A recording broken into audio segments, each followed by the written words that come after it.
Quiet quitting. Ngomongin tentang engagement dan retensi karyawan, kadang sebagai HR kamu bisa saja merasa putus asa karena hal-hal tertentu yang berada di luar kendali. Mulai dari drama internal, isu approval, hingga isu budget.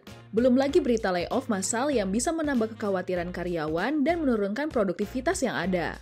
Akibat dari produktivitas yang menurun tersebut, para karyawan terkesan hanya melakukan bare minimum untuk bekerja. Dari situ, kamu semakin pusing dan mulai berpikir, waduh, jangan-jangan mereka kena quiet quitting. Atau worst case-nya mereka malah beneran quitting. Tapi tenang, quiet quitting gak seburuk itu kok selama HR bisa mengatasinya dengan tepat.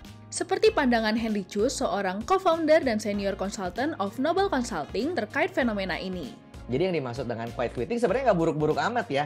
Jadi cuman kita avoid hustle culture aja gitu ya. Jadi kan sebelumnya terkenal dengan hustle culture di mana setiap orang wah kerjanya overwork gitu ya, overtime dan sebagainya, pokoknya gas terus lah gitu ya. Nah ini opposite-nya gitu. Jadi hanya memberikan apa yang diminta gitu ya. Nah di sini you're not quitting actually gitu ya, but you're often doing the bare minimum. Jadi kita hanya memberikan standar gitu ya. Kalau diminta 5 ya kita kasih 5, kalau diminta 6 ya kita kasih 6. Dari definisi tersebut, sepertinya tidak seburuk yang beredar di internet, bukan? Bekerja sesuai dengan permintaan memang bukan hal yang buruk.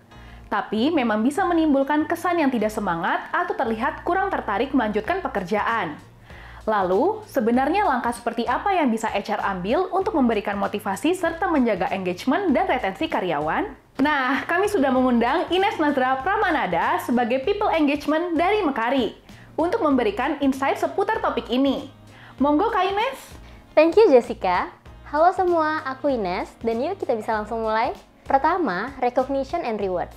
Kamu dapat memulainya dengan memberikan sistem penghargaan bagi para pekerja dengan performa yang tinggi.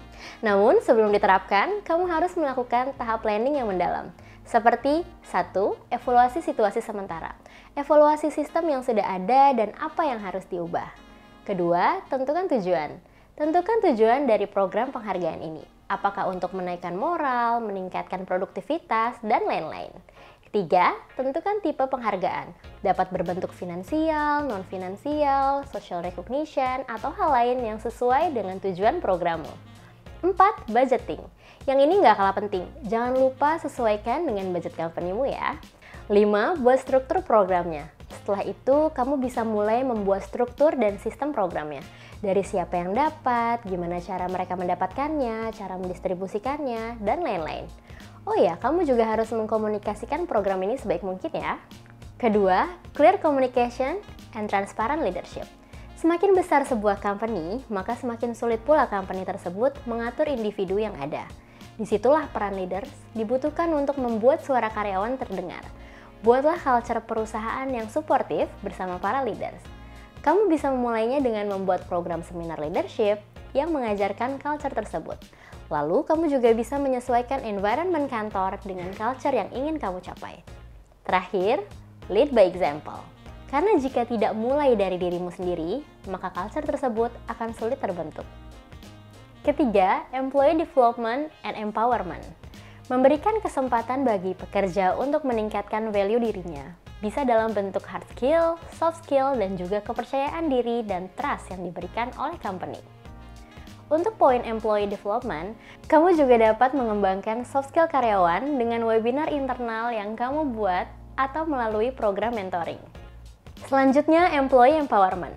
Hal ini dapat kamu bangun dengan memberikan kepercayaan atau trust kepada employee tersebut untuk membuat decision-nya sendiri dan berkarya.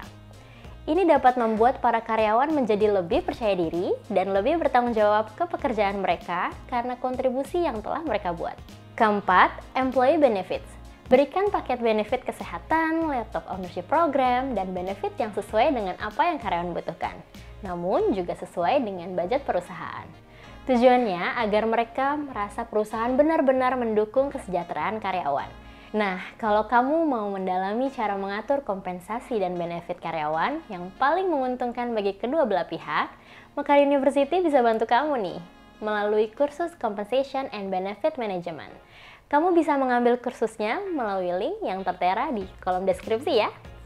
Kelima, employee wellness. Membuat sistem yang membantu kesehatan employee secara fisik maupun mental. Contohnya dengan mengadakan sesi one-on-one, di mana pekerja bisa memiliki platform untuk mengungkapkan concern mereka, satisfaction, dan kendala yang mereka hadapi. Contoh lain bisa membuat sistem flexible working hours, remote working options, mental health program, dan hal-hal yang biasanya dicari para karyawan. Lagi-lagi, semua bergantung dengan planning dan kesiapan kantormu. Nah, itulah tadi 5 hal yang bisa meningkatkan engagement dan retention karyawan di perusahaan. Ingat, perubahan tersebut pasti tidak instan. Jalankan prosesnya step by step bersama dengan karyawanmu. Nah, kira-kira apa nih yang akan kamu aplikasikan di perusahaanmu? Tulis di kolom komentar ya. Jangan lupa like, subscribe, dan klik loncengnya ya. Terima kasih dan sampai jumpa di konten-konten berikutnya. Mekario University, Insight for a Better Generation.